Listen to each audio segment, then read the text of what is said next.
2006 senior year high school team sports. I had 10 touchdowns. Yeah, in okay. team sports. It's fun. Were you playing Madden or were you actually live football? We were out there in the yard, man, Okay. having a great time.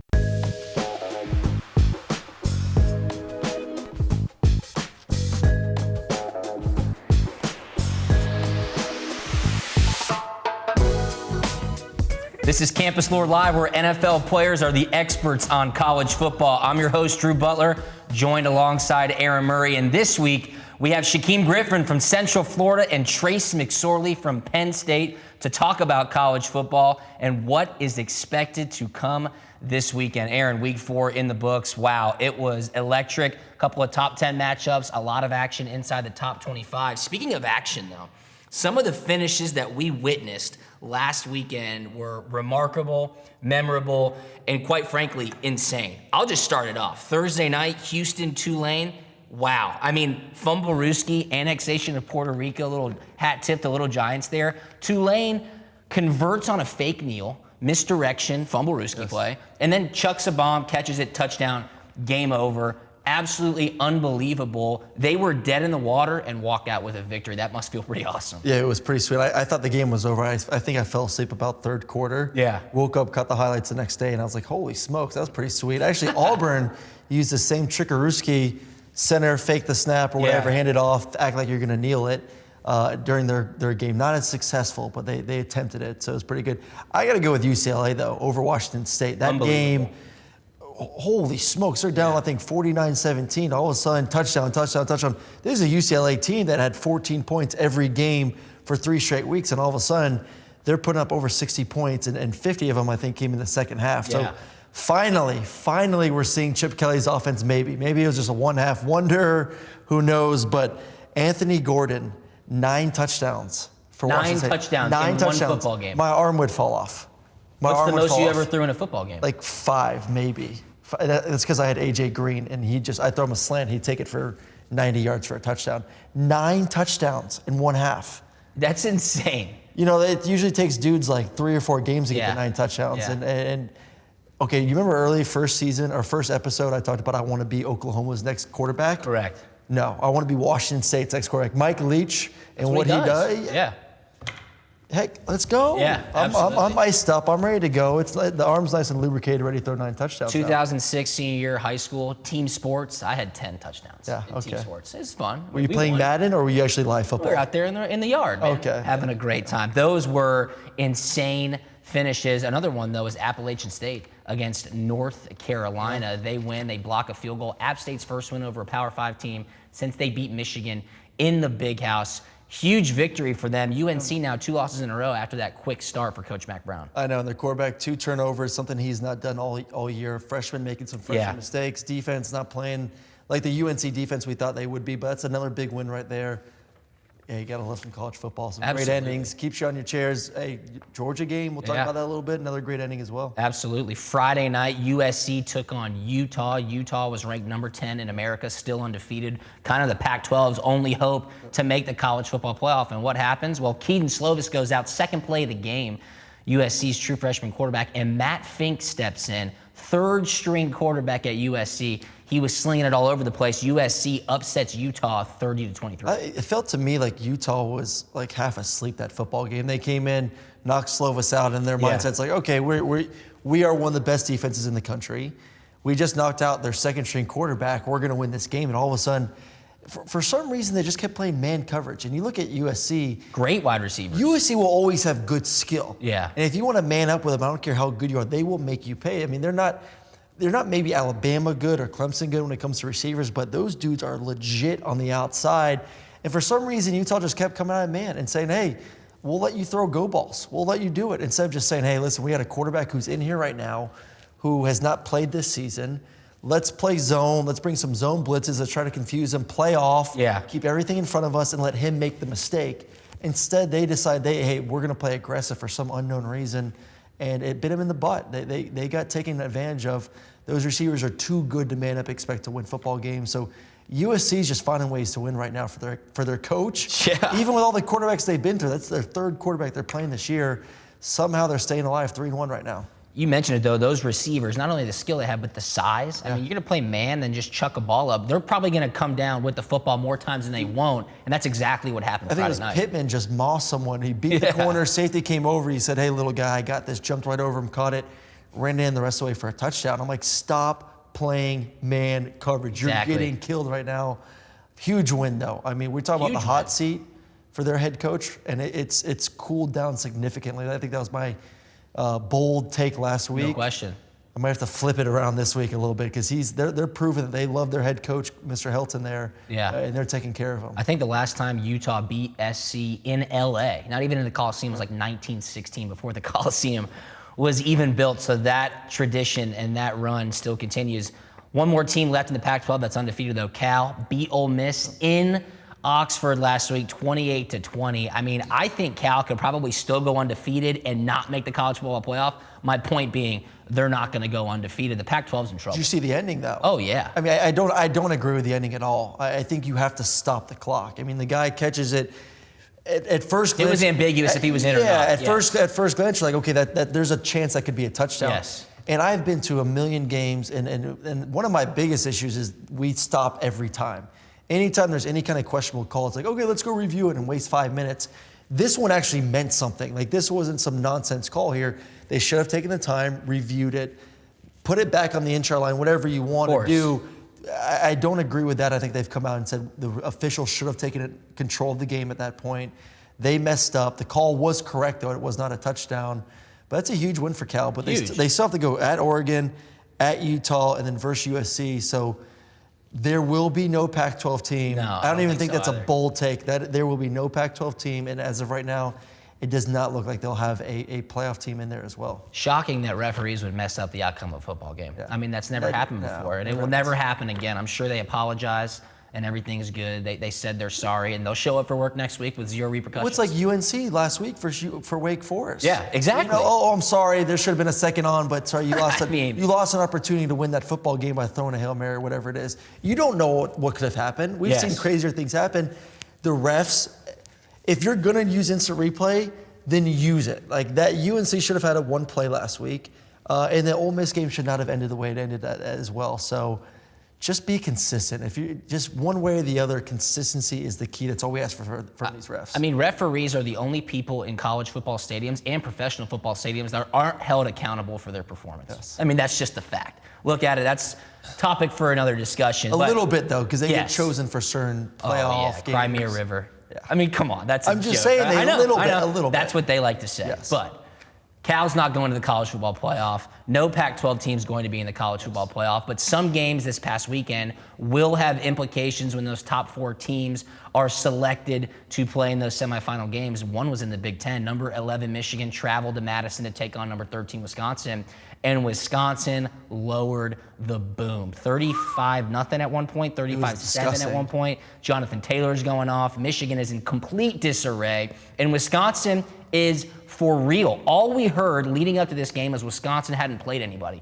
Sadly, I think you could probably still keep saying that and just lump Michigan in with nobody. Wisconsin's for real. Changed my mind. I wish I could go back and press the rewind button until about 4 weeks ago when I had Michigan in my playoffs. Yeah, exactly. I'm like, please. I know. Can I go take that? I mean, they are so bad. I'm like, what? The defense is not great. Shea Patterson, I was praying that Gaddis would come in as a new OC, and all of a sudden Shea Patterson would learn how to play football, and he's out. He's gone. They yanked him. I said it last week. I said, I told you, he's going to be yanked before halftime. Absolutely. He's out of there. They bring in the Nella quarterback. He couldn't do anything either. Wisconsin's defense is legit. You want to win football games, play defense. And run the football. Run the football and have your quarterback not turn it over. It's a great combination. Jonathan Taylor is the best running back in the country. Your quarterback's taking care of it, and your defense is lights out right now. That is going to be a heck of a game when they play Ohio State later in the season. Those two teams are tremendous, and but man, Michigan has fallen off. Coach Harbaugh, trouble in paradise in Ann Arbor. Let me just read these statistics to you. Urban Meyer from USC to Michigan now? I think that could no be more a USC. possibility. Urban Meyer could go to Michigan and then just, compete against Ohio State every year and see how great of a head coach he is. But speaking of that, Harbaugh makes $7 million a year. He's got that lifetime contract. Do not forget that. 0-4 against Ohio State, 1-9 versus top 10 teams, 0-7 as an underdog, 1-6 on the road against ranked opponents, and here might be the worst one. 5 losses by at least 21 points, including 3 of their last 5 games. That is not good, and like you said, unimaginative offense, a defense that doesn't look like they want to be out there, and then you're playing Big Ten opponents, games that you need to win against ranked teams, and just getting absolutely whooped. Well, the defense doesn't want to be out there because their offense is terrible. Yeah. I mean, it's hard to be encouraged defensively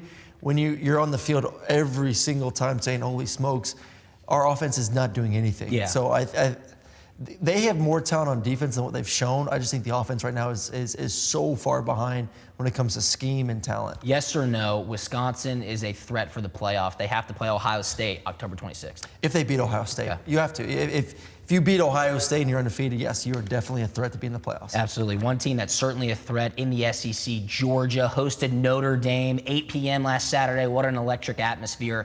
They win 23-17. They were a 2-touchdown or more favorite going into the game. Is Georgia overrated or is Notre Dame underrated? The Fighting Irish put up a fight. I think, first of all, I'm actually really happy it was a close game. Yeah. You want to have some of these close games and obviously win them. You want to see what your team does in the fourth quarter. Every year, every team's different. So you don't know how your team's going to react. Close ball game, home, live atmosphere, 8 o'clock CBS. I mean, there's a lot of pressure on this football game. And you had a lot of young players who stepped up, which was good to see. For sure. Certain positions on the defensive side, players went down, backups are in. We had to see what some of these receivers are all about. So I Saw some real adversity. Yes, and that's good. That's a good thing to happen, especially when you win. You don't want to happen when you lose a game, but I thought Georgia learned a lot about themselves, and I think a lot of people now have a lot more respect for Notre Dame than they did before the game. I personally respect Notre Dame more now than after losing a game than I did before the game. So I think that's a good thing. Ian Book was a fighter. For sure. Their tight end balled out. The defense fought through the entire game, and I thought they looked good. It was an exciting game. I know you were there, had a blast. It was awesome. But I still think Georgia is elite. I think Georgia is worthy of a top 3 team in the country. Yeah, never apologize for winning. Yep. Notre Dame brought the physicality, which I think a lot of people did not expect. But the matter of fact is this for Georgia. They did not play great, and they still beat the number 7 team in America in the 4th week of the season. Was that effort good enough to beat Clemson or Alabama or LSU? Probably not, but you didn't need to at that point. But my problem is people look at LSU right now and they score 66 points. They look at Alabama and they score these points. And the Georgia fans, they want that. They see that. They see all these points. I just want a victory. For any team. Every team is going to win differently. A win is a win is a win I at the could end not of the agree day. with you more. So don't Bet look you at Michigan wish they would have won. Yeah, so don't look at these other teams and say, oh, I wish Jake Fromm was throwing 6 touchdowns like the guy at LSU. Yeah. Who cares? Jake Fromm is doing what he needs to do to win football games. Absolutely. It's a different style of football. Be happy with wins is all I have to say to Georgia fans right now. Number 8, Auburn went on the road into College Station, beat number 17 ranked Texas A&M 28-20. Freshman quarterback Bo Nix getting another win in a big-time spot, but that defense, they are something serious. The best defense in the SEC. Maybe one of the best defense, if not the best defense in the nation. Front 4, tremendous. Big, physical, stop the run, can get after you in the pass game as well. Very athletic linebackers. And a secondary that's not afraid to man up. I mean, they will get in your mug. Receivers, slot, outside, tight ends, jam you up. And the best thing I saw, too, is they can tackle well in space. That's the biggest thing. You see some of these receivers in the country, they catch it, make a couple guys miss, and take it for a touchdown. Not for Auburn. These guys tackle. You catch it, you're down. So they are tremendous defensively. Bo Nix, like you said, has really taken that next step forward. He's getting better every week. Is he elite yet? No, but True freshman. From week 1 versus Oregon to going on the road in 102,000 people and winning a game versus A&M. Big time spot. No turnovers. That's a huge progress for him. So you're feeling good if you're an Auburn fan right now. It's one thing to rush for and play man on the backside. It's another thing to rush for, get pressure on the quarterback, and then have ballers on the backside who can really make plays and tackle. So interesting to see how Auburn and that defense continue to gel and perform throughout the rest of this season. One of our favorite teams, though, Central Florida, the Knights, went to Heinz Field. Not an easy place to play on Sundays when the Steelers are there. Pittsburgh Panthers take them down 35-30, win on a last-second play they dubbed the Pitt Special. Some misdirection, like a jet sweep, reverse, quarterback blocks down, slides into the flat. Wide open, touchdown, game over. Knights are not going to the playoff, just like I told you last week. We can finally stop talking about UCF. Okay. We're done. The UCF will not be talked about anymore. No more playoff talk. No, I listen, I love UCF. I think UCF is a tremendous program. They've done a lot of good stuff, and they deserve to be talked about. You know, they really have. They've performed on the field. Every opportunity they get, they go out there and ball out. They just didn't get it done. You know what the crazy side is? They only had the ball for 24 minutes in this game. Really? That's the problem. When teams go so fast, and you're not getting, I think they're 4 of 12 on third down. If you're not getting first downs and you're not converting on third down, their defense is on the field for 36 minutes. That's the issue that you come up with if you want to go so fast. Defense just gets gassed. You saw that a little bit in that football game. But UCF's still a good team. They'll have opportunities to have some big wins, possibly at Cincinnati. For sure. At Temple, who's a good football team. They had a lackluster performance this past weekend, but still a very good team.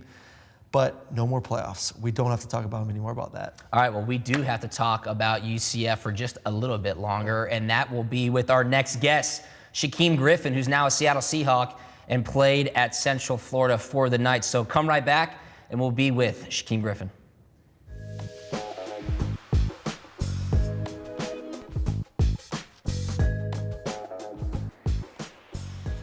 We are back, and it's time to welcome in our first guest on this week's Campus Floor Live, and it is Shaquem Griffin from Central Florida, the Knights, not the Golden Knights, the Knights. And he is now with the Seattle Seahawks. He was a fifth-round draft pick of the Seattle Seahawks. You'll remember Shaquem obviously played for Central Florida from 2013 to 2017, a two-time first-team All-AAC pick and a second-team All-American. Shaquem, thanks so much for joining us, man. Welcome in. I know it's an interesting week to jump on. We just got done talking about it. What happened this past week? The Pitt special. Pittsburgh beat Central Florida 35-34 with some trickery to end the game, but the defense was on the field for 36 minutes, man. I don't care how well conditioned you are. That's a big ask right there. All right, man. Yeah, thank you for having me today. And on that note, it's tough, but you know, it's a team effort when it comes to anything. And, you know, everybody know when it comes to teammates and when it comes to different positions and offense and defense, special teams, everybody got to play their part. And sometimes you might have the defense might be playing better than the offense, or the offense playing better than the defense. And it goes just like that. But, you know, as a team, if somebody's not doing as well as you got to be able to pick the other side up. You got to be able to finish it for them. And I just felt, you know, it was a tough, and they fought their butts off. I mean, they was fighting. They come back. They fought. They try to get that W, and they fell short. But it just goes to show of how hard the defense is willing to go for the offense.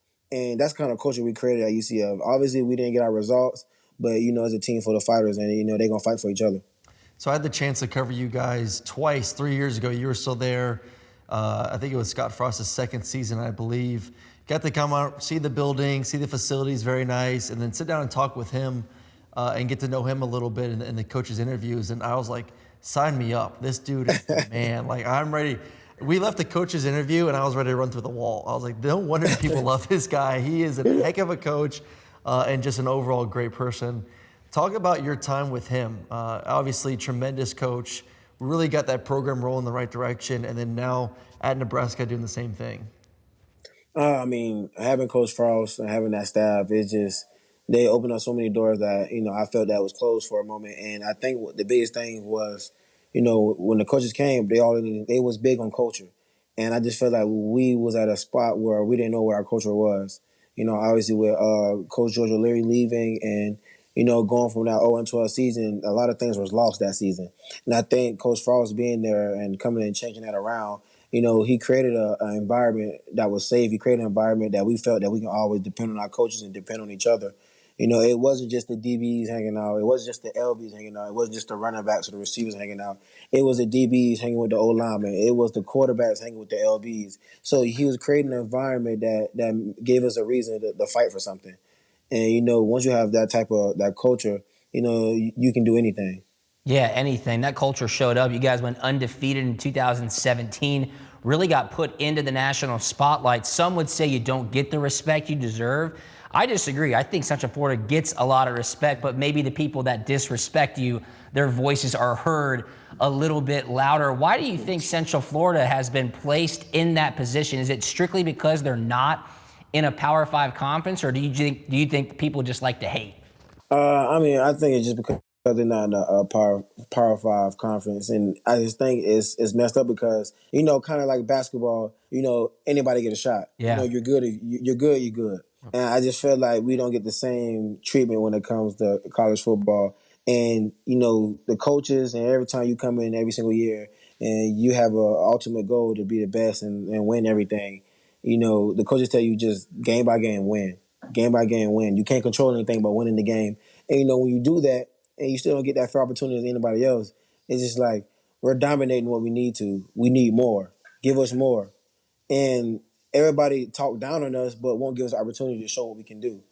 And I feel that makes it hard because you tell us to win, you tell us to get blowouts, you tell us to destroy teams that we get the chance to play, and we do that, and then it's like we need more, but it's just like they don't want to see it. They're scared of the UCF coming in and actually beating someone. Absolutely. They the beat playoff Auburn system. that year in I the know. Chick-fil-A Bowl. Auburn beat Georgia and Alabama before they lost to Georgia in the SEC championship.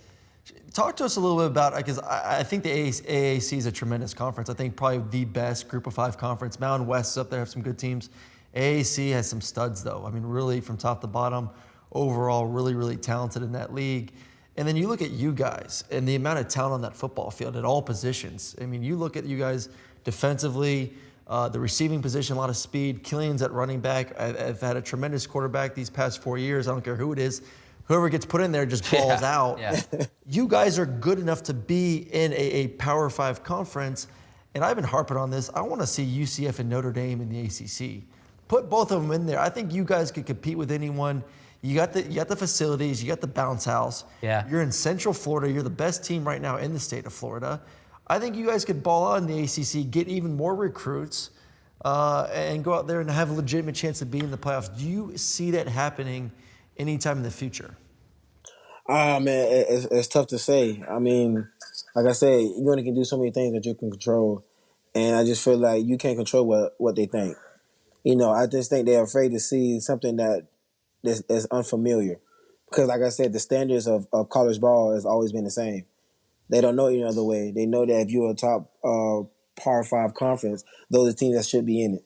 You don't see other small schools just up and just being in national championship or going to the playoffs. You don't see that. So I just feel like it's hard to say if we ever going to have an opportunity in the future, because I don't know if they're ready to see something like that. If they're ready to see the change. Because if they do allow it, it's going to be a lot of change. There's going to be a lot of teams that people think is going to win that won't.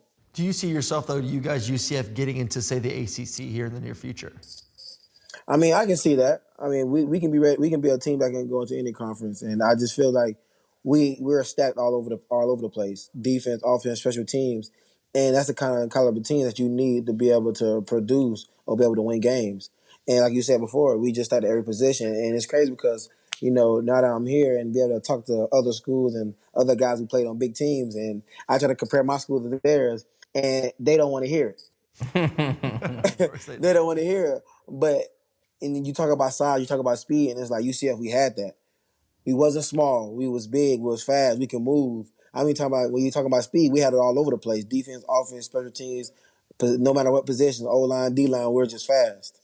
I was going to say, you talk about them getting into the ACC. I know two schools that wouldn't want them in the ACC, and that's Florida State and Miami. They would say no chance because they don't want to have to put up Florida with it. wouldn't want it either. I don't think any school in Florida would like that, because Totally. they would take.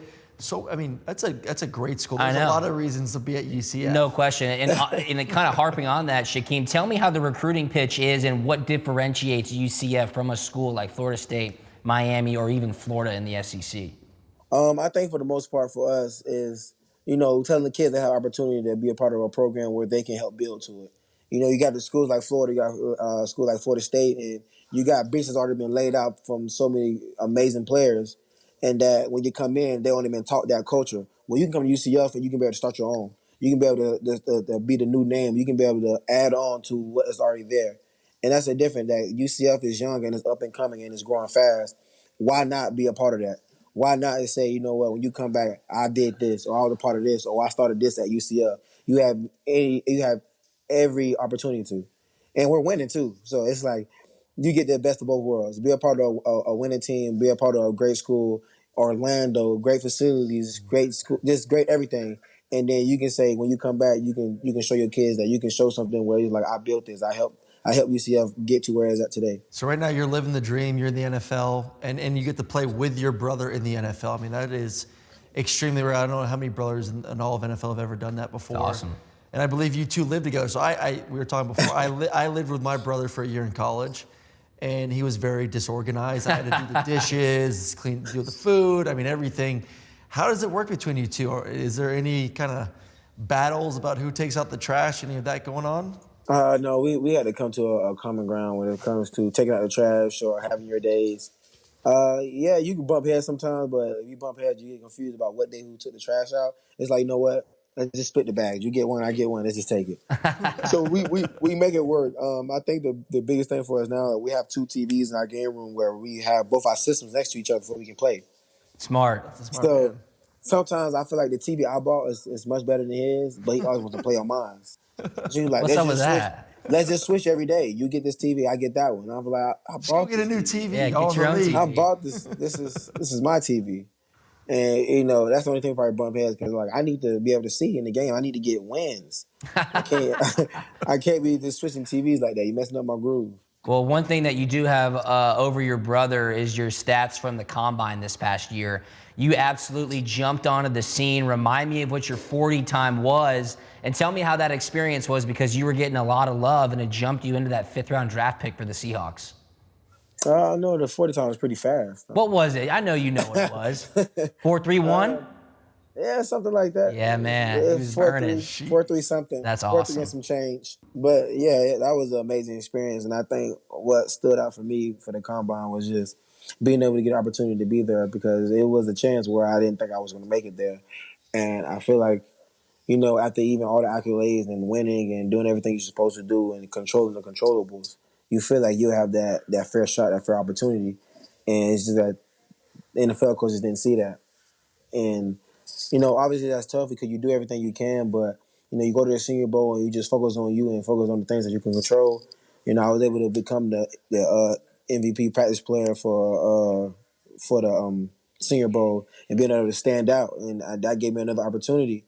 And I just remember the week before the Combine, I got that email. It was just like, that was my shot. And it's crazy because even when I got that email, I remember making a video saying they messed up when they gave me the invite. And I meant every word of it. And it's like I believed in myself. I was supposed to be here. So when I got there, I wasn't nervous. I wasn't scared. I just knew what I had to do, and it's what I've been doing.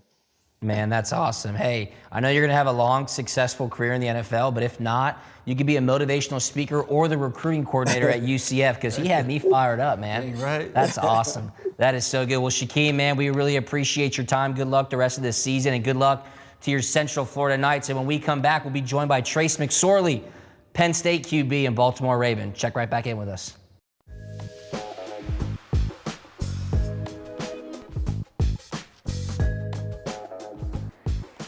Welcome back. Big thanks to Shaquem Griffin for joining us. And for our next guest, we've got a special one from the Baltimore Ravens 6th-round draft pick, quarterback Trace McSorley.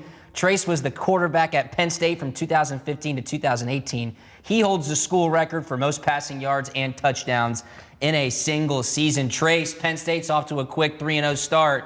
What do you think about their chances to make it to the college football playoff? Ohio State and Wisconsin, they look pretty stout as well. Yeah, this is going to be all about the Big Ten and what they can do in these weeks coming up now that they're getting into conference play. So these weeks will be important for them, but I like what they got going so far. I think they're building steam, building momentum. And I'm excited to see what they can do. It's going to be a tough test for them every week. Like you said, Ohio State, Wisconsin, Michigan State, Iowa, you can kind of name them all the way through. So got some tough tests coming up, but they can get that momentum going and get hot and hit a good peak at the good time. I like what their chances.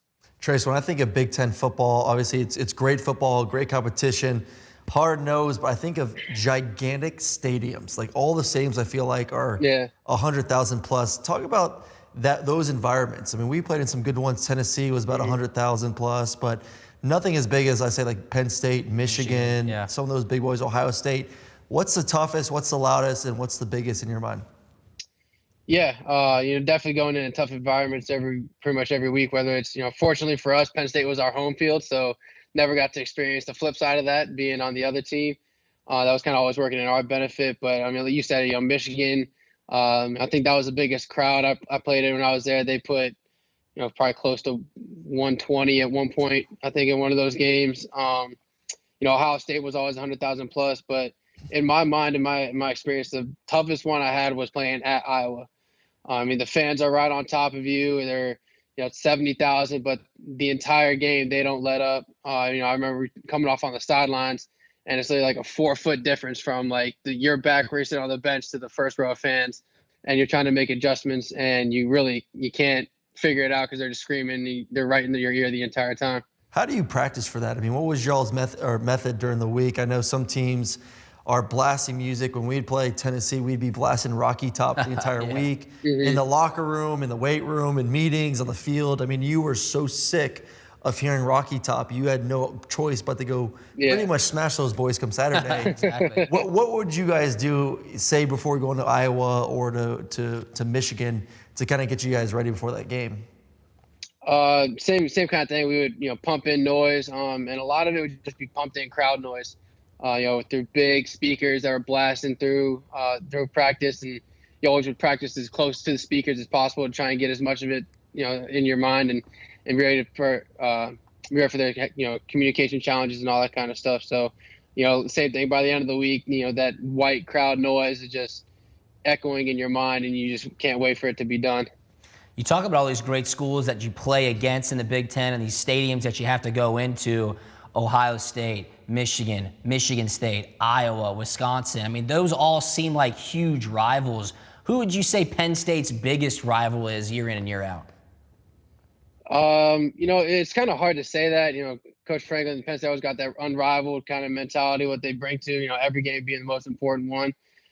In the recent years when I was there, I would say amongst the fans and amongst the fan base, I would say Pitt was probably one of the ones that, kind of rekindled that rivalry over the last couple of years. And those have been fun games to be a part of. But we've always had tough games against Ohio State. The last couple of years, I think the last 2 years, each game was decided by 1 point. So just the magnitude, and usually that game has a lot of ramifications as far as Big Ten play, college football playoff, those type of situations. So, that game, I don't know if it's necessarily a rivalry, but it's just always a big magnitude game. Talk to us a little bit about playing for James Franklin. I think we had to see him and Todd Grantham kind of butt heads a couple of times at Vanderbilt. I mean, they were about to go clashing each other when they're shaking hands at the end of the game. Is he really that high energy? Is it go 24/7 with him? And do you have any good stories that you could tell us? Yeah, he's always that high energy. It's almost, as a player, it's a little bit tiring, even to a point. I was there for 5 years, and you get used to it, and you buy into his program and the energy. It's infectious, and it grows on you too. But everyone's got those days where it's just kind of long grind, and he's got all this energy, and sometimes you're like, all right, coach, I don't got it for you today, but I'm with you. Like, I'm there, I'm all in. But the energy, it's tough. So as a player, it'll get a little bit time, but he's that energetic. He's that passionate about what he does.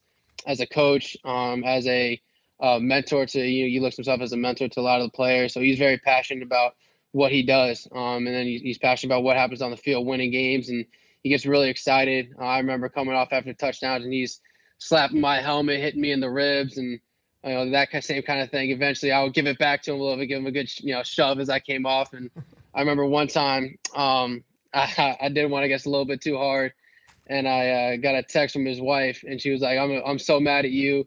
All he keeps talking about is how my ribs are bruised, and it hurts so bad, and all that kind of stuff." So, he's definitely very high energetic, and he wants his players to be that same way. Quarterbacks always love having awesome weapons around them, and you just happen to have one of the best. He was a second overall pick to the New York Giants, and that, of course, is Saquon Barkley. Talk to us about just what he was like day in and day out. I'm thinking of the Rose Bowl game. I'm thinking of those Ohio State battles that y'all had, him leaping over dudes, spin moves. What's the greatest athletic thing you saw him do? Because you guys both had amazing moments while with the Nittany Lions.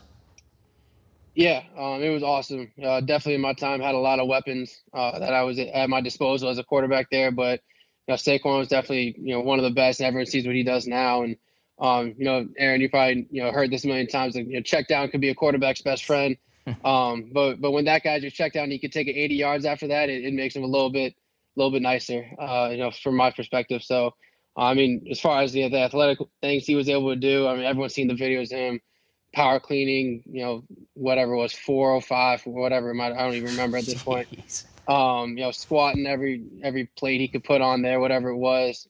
I mean, there was almost something new every day. It's kind of hard to pick one, just jumping over guys. I mean, in the Iowa game, there were 2 plays where he jumped over the guy, took the contact, landed on his feet, and got a couple more yards for the first down. It's stuff like that you don't see guys doing, and that's how special an athlete and player he is. So last week we talked to Holyfield about Yeah. Drew pumping up his arms, working on his biceps. Got to work on something. We need to talk to Saquon about Drew's squat game, get those legs back. We're trying to make sure he doesn't get too much of a dad bod. So I think if we get those 2 running backs to get Drew together, he's going to be nice and bulky. Yeah, I mean, if you put Saquon's legs on Elijah's upper body, you would have what's the guy in the Avengers? Thor? Yeah, somebody like that. Yeah. That would be unbelievable. Trey, what was your all-time game? I mean, every time I feel like I watch Penn State and you guys go against some of these big teams, you were balling out. Not just the throwing, it was the running, and then the most important thing to me was just your determination. Like you could tell watching the game, like as a fan, I bought in because you're like, dude, this guy wants it more than anyone else on the field right now. What was your favorite moment, and have you always been like that as a football player as well? I think my favorite moment that comes to my mind would be when we won the Big Ten. And kind of that game is kind of a culmination of how that season went, and kind of, I think, me as a player and everything that, we went down early. That's kind of how we started that season, a little bit down. Then we got a hot streak and ended up making a great comeback against a good Wisconsin team. It was a physical game, tough game. I remember the second play of the game, I handed off to Saquon, and TJ Watt sawed me in half. I didn't even have the ball, and I just got wiped out. That set the tone for how that game was going to be. But I think that game, just we hit a wheel route at the end of the game to Saquon, and I can still watch that clip today and get chills watching that. I think that was just that in my mind. That sticks out as probably my favorite moment in my Penn State career. And I think that's just kind of how I've always played. I've always kind of played the game to go out and make plays, try and take care of the football and all the kind of things that go into the quarterback position to help your team win games. But, at the end of the day, what matters most is winning games. I think that's kind of always been my mindset, is just get it done by any means necessary. And it wasn't always pretty at times, and sometimes it was and sometimes it wasn't. But at the end of the day, we were trying to get a win. And if we were able to do that, I think that's kind of just what my mentality was. All right, well, Penn State is 3-0. You are currently with the Baltimore Ravens, which, based on my research, is in the state of Maryland. Maryland is playing Penn State this weekend. I see you got your Nittany Lions shirt on. Are you wearing this gear all over the state, all over the city? And what's going to happen this weekend when Penn State plays Maryland? I haven't been wearing it too much. I wore some Penn State stuff today. But I'll probably have to wear it around a little bit more just to make sure everyone knows I'm representing Penn State in the state of Maryland. I'm looking forward to that game. It'll be a big one. Maryland, started off real hot this year. They're a very dangerous team, and every year that's kind of, you come into the Maryland game and it's a very dangerous team. You gotta really be on top of it. So it'll be tough. It sounds like there's going to be a big crowd out there. I think Maryland canceled classes for students and all that stuff. With it being a Friday game. So I think should be a great atmosphere, and another one of those Big Ten atmospheres walking into enemy territory for them. But I'm pretty confident in my boys up at State College that they're going to be able to come in and get it done. Trace, what's been the difference? Being a quarterback, you got to learn everything in the NFL. What's that transition like been for you? You had a really good preseason. The terminology, how much different is that from the college days, and then just the overall speed of the game from college football to the professional life? Yeah, it was definitely a little bit of an adjustment that I had to go through. And we had, the OTA time frame, mini camp, and then training camp to be able to go through it all. Learning the playbook, learning the language. I think that was just the biggest thing. Was it's like speaking a whole new language. The plays don't necessarily change too much. Routes don't change too much, but it's just how you're talking about everything, how you verbalize everything.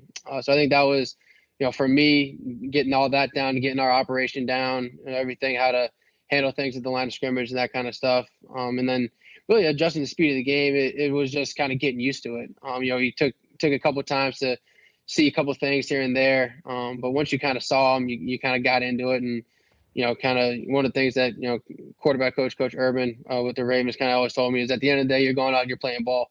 So just go out and do that. And, that's kind of just my mindset when I approached it, not to try and, overanalyze or, make the, situation or the magnitude too big. Just go out and play ball. And at the end of the day, that's what I tried to do and ended up working out pretty well. Yeah, I'd say so. You're doing a pretty good job, Trace, and congrats on all your success and continued success with the Ravens this season. We really appreciate you joining us, talking a little Penn State football and Big Ten action. When we come back, we're going to get into Week 5 and what we think will happen this week in college football.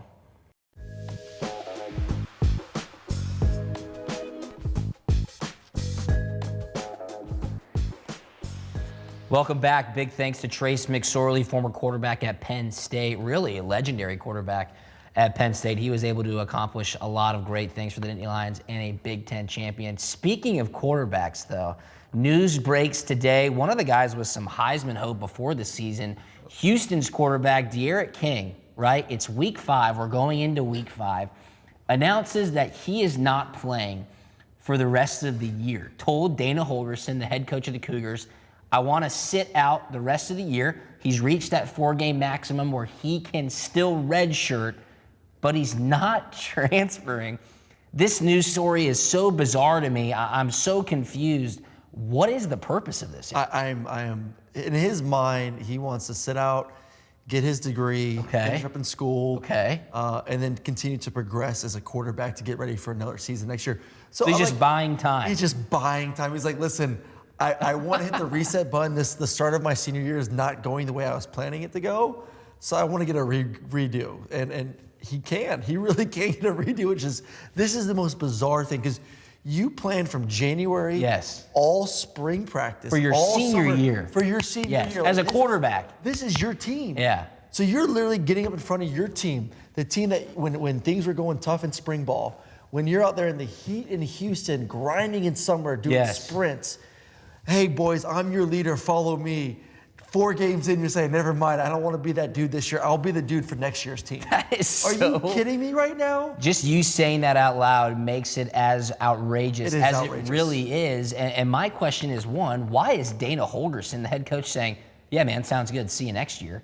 And 2, is he really going to stay at Houston? You better believe that he's going to put his name in the portal, shop around, see what Oklahoma's doing next year, see if Jake Fromm leaves Georgia, maybe step into an ACC school.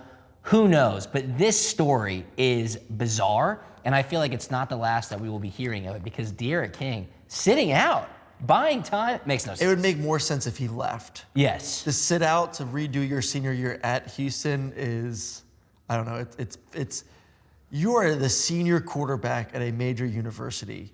Go play football. Yeah, you're not Kelly Bryant. You didn't get beat out. Exactly. And that's why Kelly Bryant obviously left to go to Missouri. Yeah. You are the dude. Go play. Be that leader, man. It's not a good look. Surprising news story to break on a Monday in Week 5 for sure. And speaking of surprising, who do you think could be surprised in the top 4 this week? Clemson plays UNC. Alabama hosts Ole Miss. Ohio State has to travel to Nebraska. And then Oklahoma is playing Texas Tech. I'll just tell you right now, I don't see really any of these teams being threatened, but the one team that I think could be in a tough spot is Ohio State going to Lincoln to take on Nebraska. Justin Fields, freshman still-ish, in a true road game. Maybe Scott Frost has the boys playing well. I don't know, though, Aaron. I don't really see I think that one makes sense. I'm going to go with Clemson UNC, though. Really? Just for the fact that what we've seen from Clemson these past couple of years, obviously they lost at Syracuse. Then last year, almost losing to Syracuse as well. There's always that one kooky game. I know UNC just lost to App State this past week. That's a tough one. But still, I really like what their quarterback's been doing all year. The majority of the time, he's taking care of the football. And they play really good defense. So this is a trap game almost for Clemson. Like I said, there's always that 1 week every year where Clemson just does not play up to Clemson standards.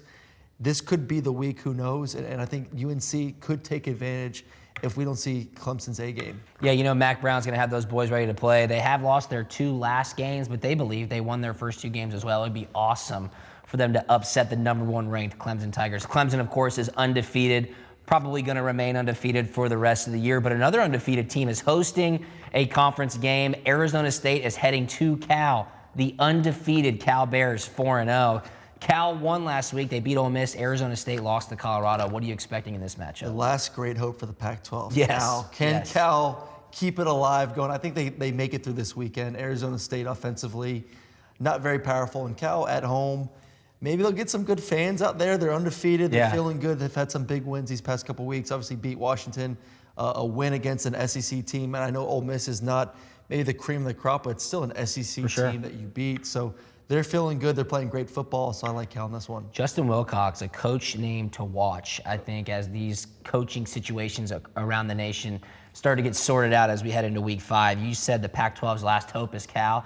2 teams got the hopes knocked out of them last week, Washington State and Utah. Both these teams lost a week ago. Now Washington State has to go to Salt Lake. Utah looking for a big bounce-back game. Yeah, I think Utah kind of got a wake-up call playing USC last week, kind of, got that one loss. Okay, we can't just kind of glide into these type of games, but dude, it is hard for me not to go with Washington State. Coach Leach, that air raid offense is insane. It is incredible. I mean, to have your quarterback throw for 9 touchdowns, 21 touchdowns already on the season. This offense, if you couldn't stop USC in their passing attack with their third string quarterback, I have no faith that you could stop this air raid attack right now. This is going to be a lot of points once again. I like Washington State in this game. I really do. The fact that, like I said, USC beat them up so much through the air, and I believe this passing attack's even better than them. Yeah, you said earlier, Utah was just playing man against USC. They're going to have to do something different against that air raid offense, but I think Utah gets the win here. I think Kyle Whittingham and that defense has some sort of answer to slow down Washington State. We spoke earlier in the show about Notre Dame and what we thought of them. Are they underrated? Is Georgia overrated? I think Notre Dame's going to have a great chance to kind of answer that question as they host Virginia this week. This is a top 25 matchup. Virginia got a little bit of a scare from Old Dominion, probably looking forward to South Bend this weekend. Notre Dame obviously took the L in Athens. This should be an interesting matchup. I like Notre Dame. I like Ian Book. I think for them, they gain confidence saying that, hey, we can play with the big boys. For sure. Like, we went into Athens and one of the most electric atmospheres I think we'll ever see in college football. I mean, that place was incredible. Just seeing pictures and videos. And we almost came away with a win. Yeah. So I think that gave that team some confidence that we can play. We are good. We are competitive. Ian Book is a heck of a leader. He's a heck of a football player. Their tight end's tremendous. Their defense showed me a lot as well. So I like Notre Dame in this game at home. I'm actually going to go with Virginia here. Bryce Perkins is a great quarterback, mobile as well. Bronco Mendenhall, solid head coach. I'm most interested to see how Notre Dame comes out of the gates. The physicality of that battle against Georgia last year is going to have those guys moving a little bit slower throughout the week. I do think the fan reaction after that awesome fight will be great. That will be an awesome atmosphere. I think this one comes down to the fourth quarter, and maybe Ian Book continues to turn the ball over like he did against Georgia. Look for Virginia here to get a win against Notre Dame. SC, you spoke about SC. They beat Utah on Friday night. They're heading up to Seattle to take on Washington. SC is still alive in the Pac-12. Yeah, they look good, and Matt Fink was balling last week. Both teams are, but Washington is one of the toughest places to play in the Pac-12. Yeah, we hear guests tell us that all the time. Yeah, that's surprising. I mean, literally guests after guests always tell us, hey, Washington is a tough place. It's just loud. The fans get after it. Easton's balling out right now. Yeah, 10 he can sling touchdowns, it. 2 picks, about 73% completion percentage. Their only loss is that kooky game that was delayed. Kicked off at like forever. 2 a.m. Yeah, Eastern, so I mean, if that was scheduled at a normal hour and didn't get delayed for 3 hours, who knows what could have happened. For sure. So there's a very good Washington team. Like I said, Easton's playing really well. USC is playing out of their mind at the moment. And they're just, Somehow they're just finding ways to win. But I think going there to Washington, like I said, it's going to be really, really, really hostile. I like Washington to win this game. Yeah, I agree with you there. I think in Seattle, Washington has the edge. If it was in the Coliseum, it might be a little bit more of a toss-up. We'll see if Clay Helton continues to grab on to those 9 lives as USC's head coach. Trace McSorley talked to us earlier about Penn State, how James Franklin has that unrivaled mindset. Every game is more important than the next. They're going to play Maryland this weekend. Maryland got off to a fast start. They lost last week, 2 weeks ago, I believe. Yeah, so this one's going to be an interesting game. Big Ten matchup here. Well, both teams are coming off bye weeks right now. Penn State hasn't played anyone, though. That's the thing. I mean, at least Maryland. That was a tough game for them, rivalry game. Yeah, but at least Maryland's played a Syracuse team it's okay, a Temple team that's pretty good. So they've been tested. I think they've learned from some of their mistakes against Temple. Yeah. I like Jackson back at their quarterback, McFarland at running back. I think there's so many weapons in the backfield. They got some studs on the outside too. So I like Maryland. I just have not seen enough from Penn State to feel really good that they are a team that can be competitive in the Big Ten. Yeah, I'm going to go with Penn State here because I think that they get this win and really start to believe that they can compete in the Big Ten. They have to play Ohio State, Michigan, and the Vikes. Have we agreed on anything? No, we haven't, and I like this. I like this because that means one of us is going to be right. Some wagers on. One of us is going to be wrong. A little wager on this one. We a couple of these. Yeah. All right. Holler at me after the show.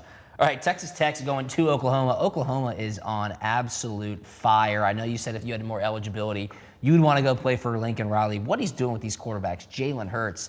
I think Jalen Hurts is tops when it comes to Heisman contention right now, just based on statistics alone. They should handle Texas Tech this weekend. Oh, they'll crush them. Yeah. Let me give you a stat. 3 receivers, Rambo, Lamb, and Hazelwood.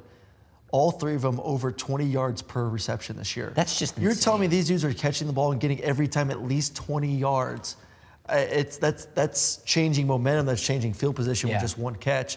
So many playmakers, way too much for Texas Tech to handle. And Jalen's playing out of his mind, both rushing and passing right now. So I think Oklahoma dominates once again. Yeah, I mean, when you're Jalen Hurts and you're averaging 20 yards per pass to 3 separate receivers and you don't turn the ball over, that's 2 critical success factors that would help you win a football game, win the turnover battle, and win explosive plays 25 yards or more. Yeah. That's just what Oklahoma does. Good luck trying to stop it. They're really getting ready for that Red River rivalry shootout matchup against Texas. Is it the rivalry anymore? Is it Red River? Shootout, rivalry. I had a bad list as a kid, so Texas Red State River Fair rivalry gets me a little bit. Whatever it is, but week 5 is right here, and we are fired up to see what happens. For Aaron, I'm Drew. Thanks for watching Campus Tour Live. We'll see you next week.